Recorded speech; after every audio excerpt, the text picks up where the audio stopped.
দেখো কাণ্ড, কস্তুরি থেকে ফিশ ফ্রাই অর্ডার দিয়ে দিয়েছে এর বরমশাই। আরে বাবা বলি, কত রাত্রি হয়েছে দেখো, এত রাত্রি বলে কেউ অর্ডার দেয়? ওই যে আমাকে বললো তুমি যে খাবে বললে, যা আমি তো ইয়ার্কি মারলাম। ইয়ার্কি মেরেছে কি না মেরেছে জানার দরকার নেই, আমি এনে দিলাম, আমি আমার বউকে খাওয়াবো। আরে আমি কি বলেছি এক্ষুনি খাবো? এই দেখো দুটো ফিশ ফ্রাই কস্তুরি থেকে নিয়ে এসছে, যেমন খেতে তেমন টেস্ট তেমন সব কিছু। আর ফিশ ফ্রাইটা খুব বেশি দাম নয়, কিন্তু এত সুন্দর টেস্ট না ফিশ ফ্রাইটা, কোটিংটা এত সুন্দর ছিল, খুব ভালো ছিল কস্তুরির ফিশ ফ্রাইটা। আর এদিকে আমার মেয়েকে বললাম, মামা তুই খা।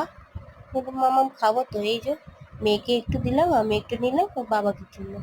দুটো ফিশ ফ্রাই অর্ডার দিয়েছি, রাত্রিবেলা বেশি কি খাই নাকি? এই যে আমার বড়মশাইকে বলছি, অনেক ধন্যবাদ বড়মশাই। ও যে